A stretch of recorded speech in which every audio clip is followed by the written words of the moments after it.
Hi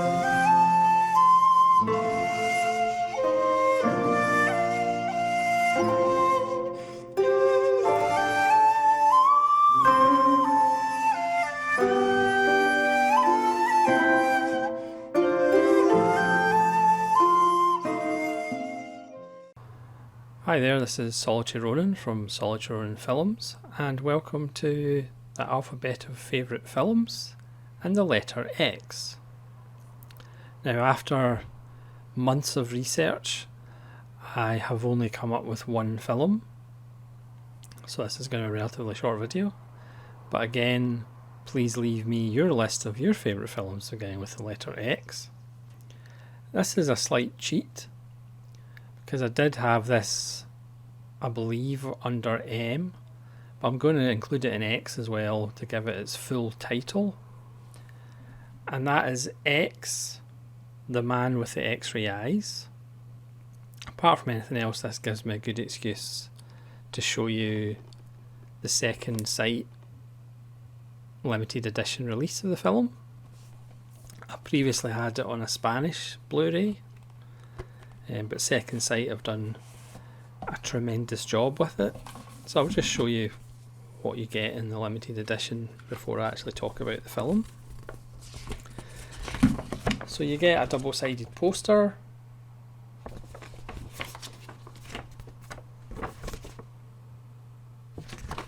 which is pretty awesome.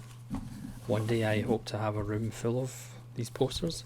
Then you get a booklet, not surprisingly. It's 36 pages with some lovely glossy stills. Hopefully none of them that will give away huge big plot points. So this is a film written and directed by Roger Corman in 1963.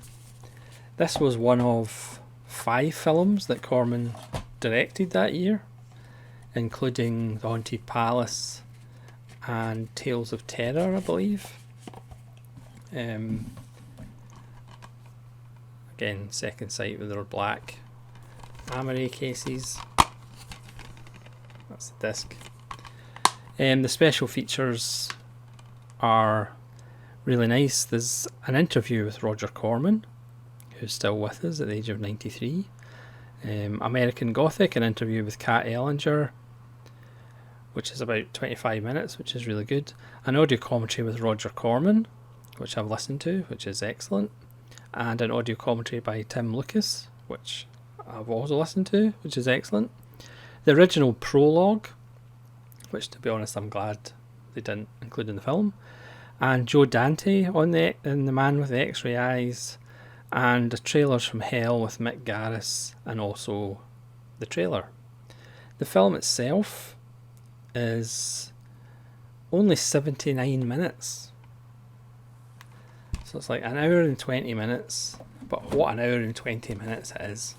I think it's one of those films that's been with me for 30 odd years, because I believe, or maybe slightly less than that, it's one of those films that was on Moviedrome with Alex Cox and BBC Two, for those of you who remember that in the United Kingdom, or the Disunited Kingdom really, and it stayed with me. Again, it's 80 minutes, it's a genre film. Why on earth should it be on the list of my favourite films? Roger Corman, I think we should take some time to appreciate the man while he's still here. Again, Roger Corman's not going to be on the list of the greatest film directors of all time, but he should be on the list of the most influential filmmakers of all time, when you consider the writers and directors that he employed, who then went on to bigger and better things. For example, John Sayles, who you may have heard of if you watch this channel, Martin Scorsese, Joe Dante, and plenty of others. Corman was so economical. When he did St. Valentine's Day Massacre, that was the biggest budget he ever had. I think that was $1 million. I believe The Man with the X-Ray Eyes cost $300,000, and it puts more into that 79 minutes than most directors do in 2 or 3 films combined. So I think we should just appreciate Roger Corman while he's still here, because he was a great influence on American cinema and American independent cinema in the 50s and 60s and 70s. Anyway, the film, I'll talk about the film. It stars Ray Milland, who, looking back on his career, his favourite 2 films that he mentioned was The Lost Weekend, directed by Billy Wilder, which is a masterpiece, which he won the Academy Award for. Another film he mentioned was X, The Man with the X-Ray Eyes, which shows you obviously the effect it had on Ray Milland when you consider all those films he made, including Frogs. So he stars as a driven scientist who wants to see more of the universe than we do with our human eyeballs. We only see whatever percentage of the spectrum it is, and he wants to see everything. So it's your typical obsessed scientist. He starts testing on monkeys before he ends up testing on himself with, as you would expect, hilarious results. His friends tell him, you should test it on interns or criminals, but he wants to test it on himself so he can articulate what's going through his mind, what he's seeing. So initially the tests with a little bit of pain, but he has early success. He can see through a folder and you can read the words on a bit of paper underneath the folder. So he's going to go to the people who do grants to give him another grant, but he has a little setback, so he can't be spoken for. So they don't want to give him the grant because they don't really see the point of the research. But obviously he continues to take the magical drug, and he starts seeing through people's bodies into their organs. He interferes in an operation because the doctor's going to do the wrong thing, but because he can see into the body, the child is saved. But as he's turned down, he gets angry, an accident takes place, and he essentially has to go on the run, go under the radar. And at first he's in a carnival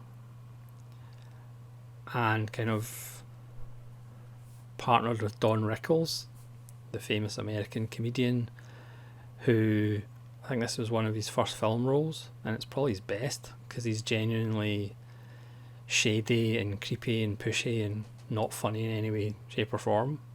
It's a great turn by Don Rickles.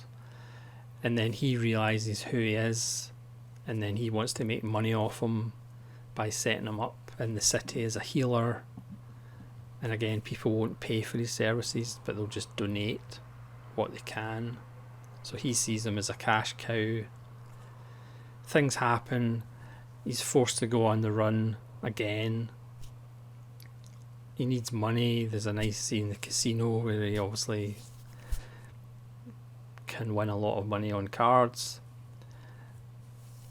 And then is chased continually, and it kind of, I'm not going to tell you where it ends up, but I mean, it's made in 1963. You should have seen it by now because it's a classic. Well, it is in my eyes, because it is The Eye of the Beholder. And it has one of the greatest endings of all time. The film starts with like an uncomfortably long close-up of an eyeball, and then that eyeball is dropped into a jar of liquid. It's a kind of bizarre start, but as Corman says in the commentary, sometimes you have to get a film a certain length, so that might have been why the shot of the eyeball seems to go on for like 2 minutes. It's a beautifully looking film. The special effects as he sees through, because obviously there's an amusing scene where he sees people at a party naked with his x-ray vision, which is one of the fantasies all 16-year-old boys have.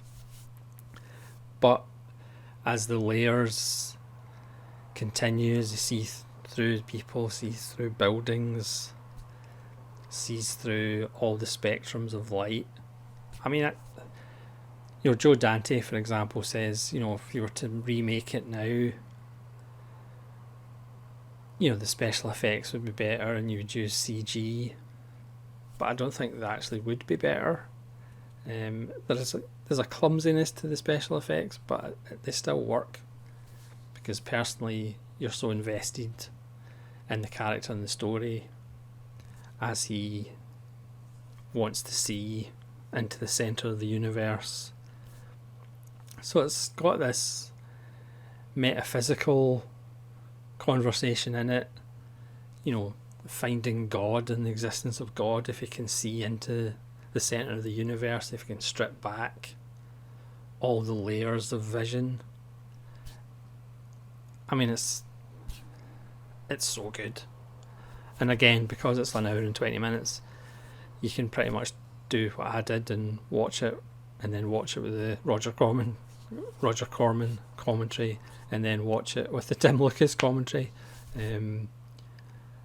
I did that with the Tingler and the Indicator William Castle set. Because the films are so short, you can just watch them again and again because they're awesome. It's a great performance by Ray Milland, great performance by Don Rickles. It's so lean, so efficient, so economical. Excuse me. There's not a wasted moment of celluloid. Again, lots of filmmakers could learn a lot from Roger Corman as far as being economical.